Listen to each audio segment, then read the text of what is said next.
Greetings and welcome to TFT, Tarot for Today, Divine Dabblings with Oberon and Banshee, and this is me, Oberon, with Goth Tarot, my weekly look into the shadow issues of our lives, what we can possibly do about them, or just how we need to know these things, validate our own feelings, all of that.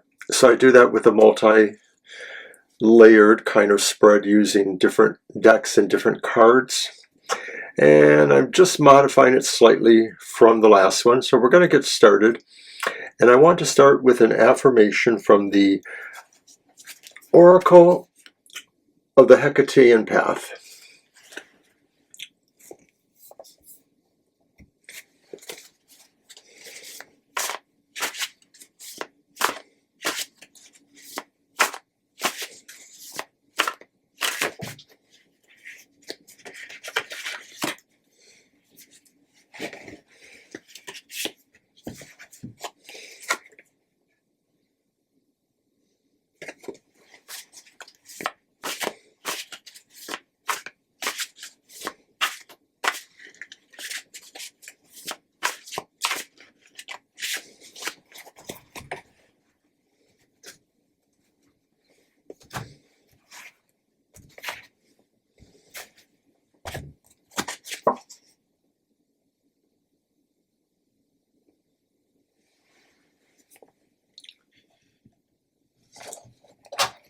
Cleansing.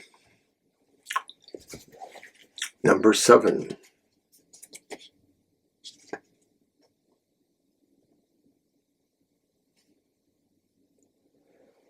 Borbophobia. I probably didn't say that right. Eater of filth. Cleansing. Well, that's not very nice. Our hectic modern lives are full of the miasma of stress, disease, betrayal, loss, bullying, failure. Existing on the edges of society, Hecate Borborophoba takes the dirt and detritus of life, gorges on it, and through her cleansing fires, bridges about a sense of serene renewal. Her countenance may be viewed as anathema to us, but her divinity is still strongly present. Illustrated in her proximity to the human condition, something that many of the other gods shy away from. And of course, there are many ancient cultures that look at these similar principles.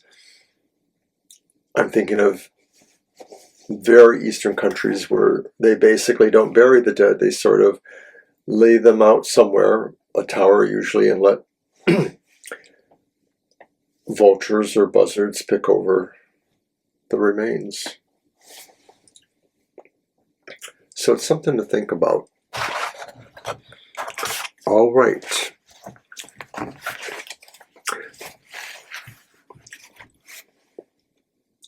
So this is where the action is going to take place, and I'm working, as I said, with a number of cards from a number of decks. I'm going to actually draw 3 right away from the Midnight Boulevard, and these 3 will describe the environment around us.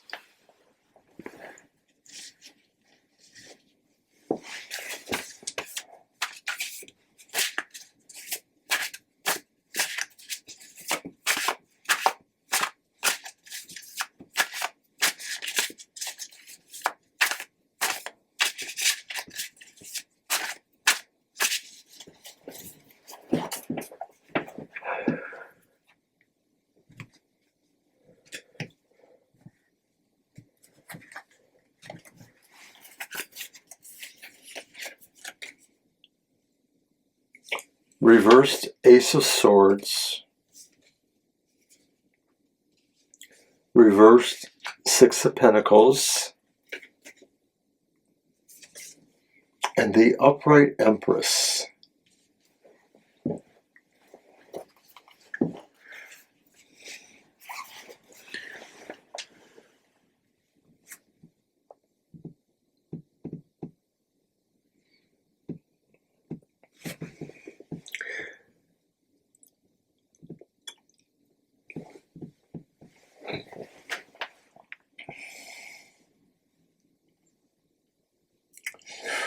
The environment around us right now is kind of dark.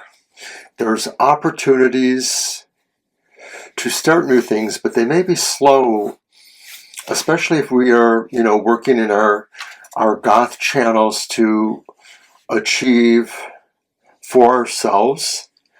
It may be that we have to sustain ourselves. That's the Six of Pentacles. And so maybe from our countercultural point of view, we need to support our movement our own way.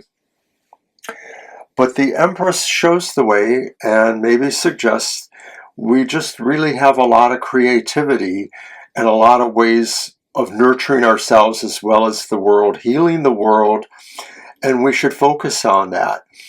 And the Ace of Swords could just be saying to do otherwise is a false victory or an empty victory, I guess is what I meant to say. So I'm going to take that. All right, we're now going to move on to the dark drama. What are the forces or situations around us, externals basically, that cause effects in our lives or things we need to be aware of? I'm going to use the Secrets Tarot. And so these may actually talk about people who gossip about us or who keep secrets or talk about us. But it could also just be in general about the kind of dramatic forces that we're contending with in certain ways. So it could represent more societal things that are going on. I think that's how I want to put that.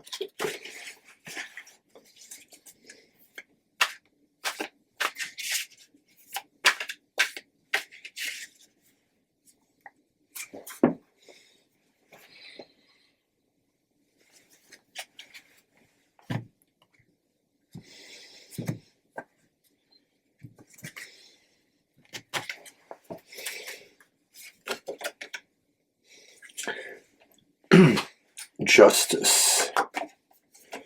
The Hanged Man. The Four Wands.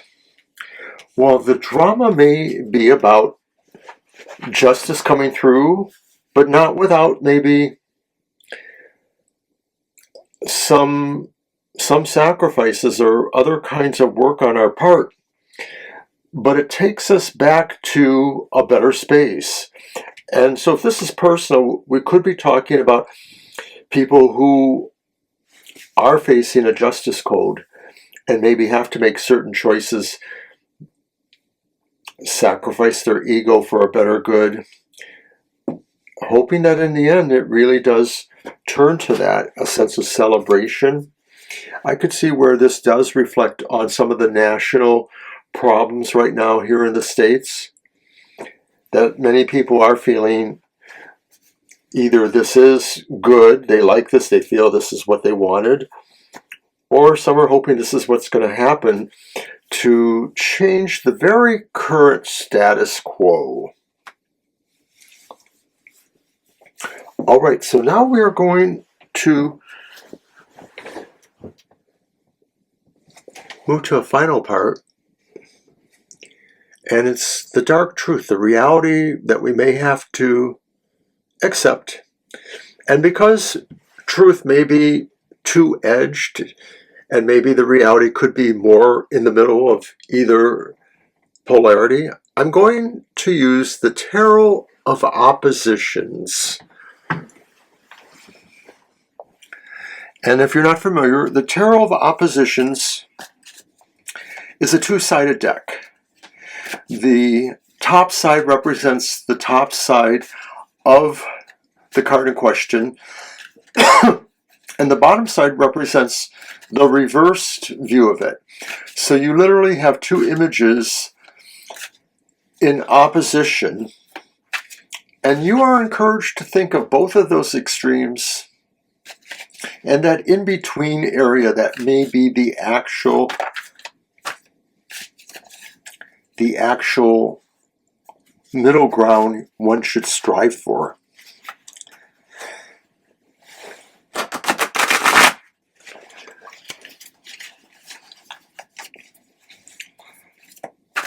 And this deck was used a lot previously in another show we did for a while called Your Weird Week, which was a weekly show that did talk about political trends and world trends and other kinds of trends. Alrighty.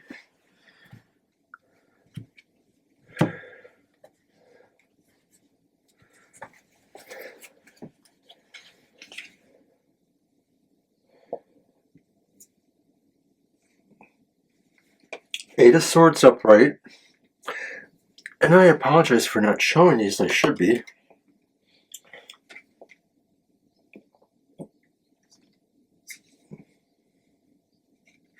Three of Swords reversed.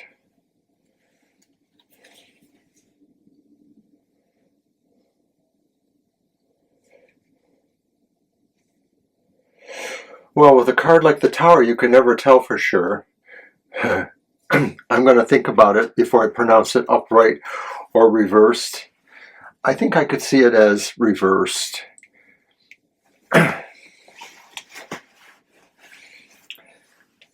These were some of the other cards which I didn't show to the camera. That was from the Dark Design. The Ace of Swords reversed, the Six of Pentacles reversed, and the Empress reversed.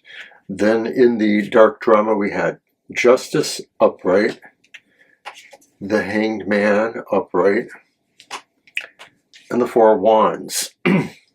But now here in the dark truth of reality that we may have to accept, we may have to realize that at times we are the cause. We are both bound in an illusion, but also trying to break free of it.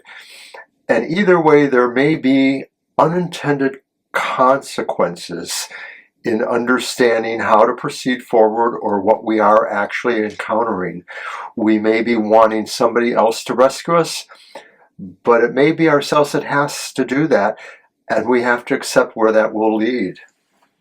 Over here, another factor perhaps is the reverse Three of Swords.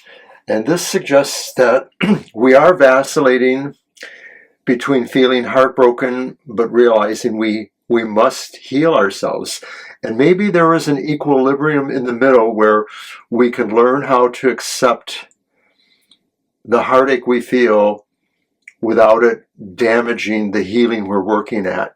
To me, it's sort of a no-brainer, but other people may really wrestle with that.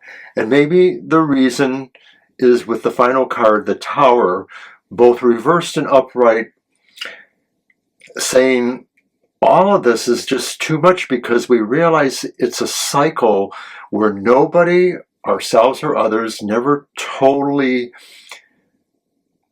get through those lessons that we need to learn. And so that's why we're always battling our illusions of control or what we can do based on the need to heal ourselves, but the heartache that we keep falling back towards. We have to really learn some lessons and really break down the Tower so that it can't be rebuilt in this form no longer.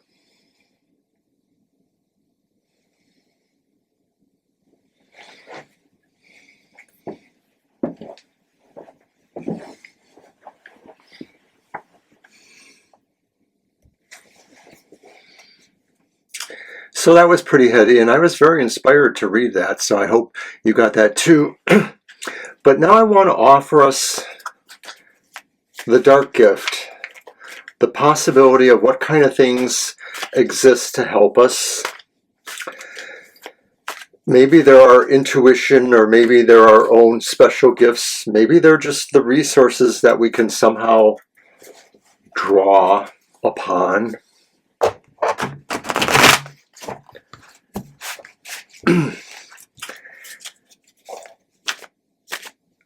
And to me, the dark gift is like maybe some of the other things going on in our spread there. It's dual-natured too. That there's no right way to use our gifts or a wrong way, or even understanding what they are. There's just a lot of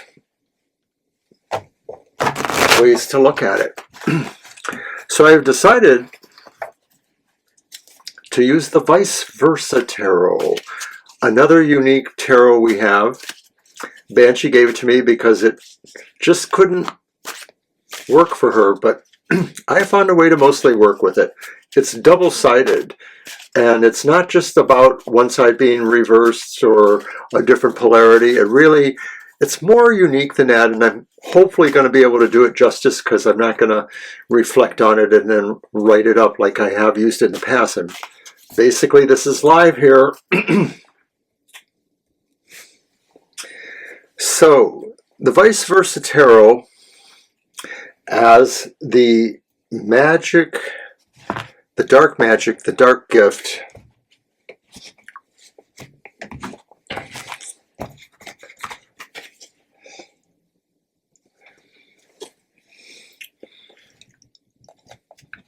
Eight of Pentacles,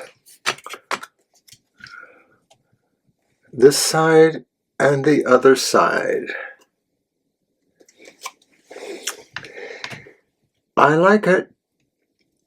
I'm going to say that this is a really good card to end with, because there's a continuity between what is shown here, and that is our way forward, to understand that what we learn, what we work on achieving, has to be for those beyond us. Thinking about planting trees whose shade we will never see. Investing in the future. What it is we learn today, perhaps we have learned it from someone before us, but we need to also make sure that those coming after us learn it too.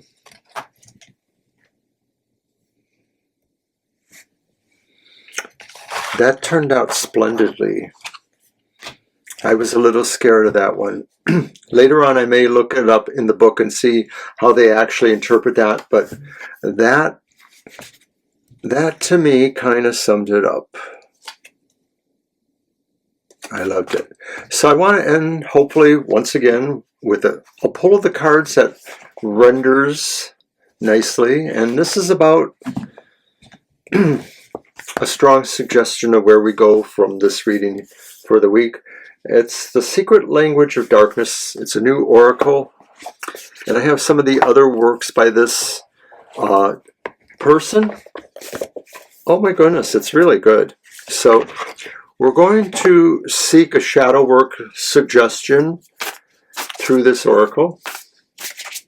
And once again, in some of my use before, it really had the feel of like wanting to like sit with it and research what the book said before I threw it out here on Goth Tarot elsewhere. But I'm gaining more confidence in my abilities and or with these decks. So we're just going to see what luck shows us.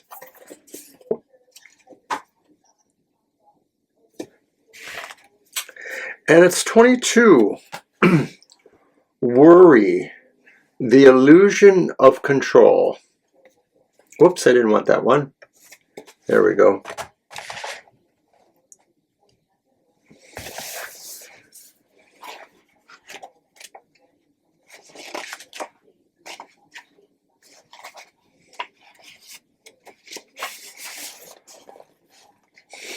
Your concerns for the future are blinding you to the wonderment in your life today.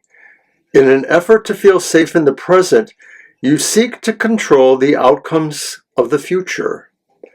Trauma or a series of hurts may have caused you to become hypervigilant. When we are young, we seek safety. In a chaotic environment, we look to adults or social groups to learn how to feel safe.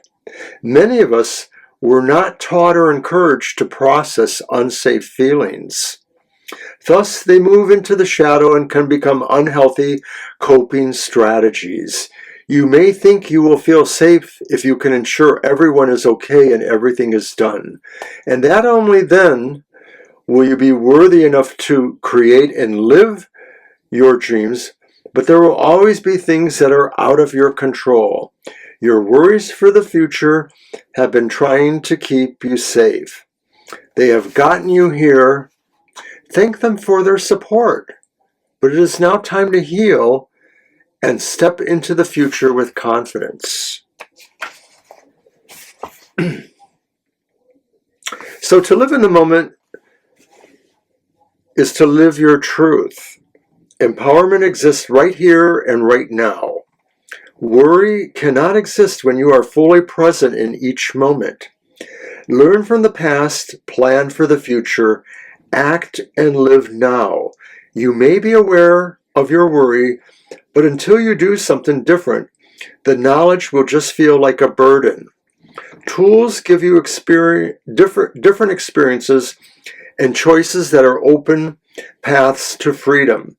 The journal work you should do is a good place to start. And I want to look briefly at the reading again.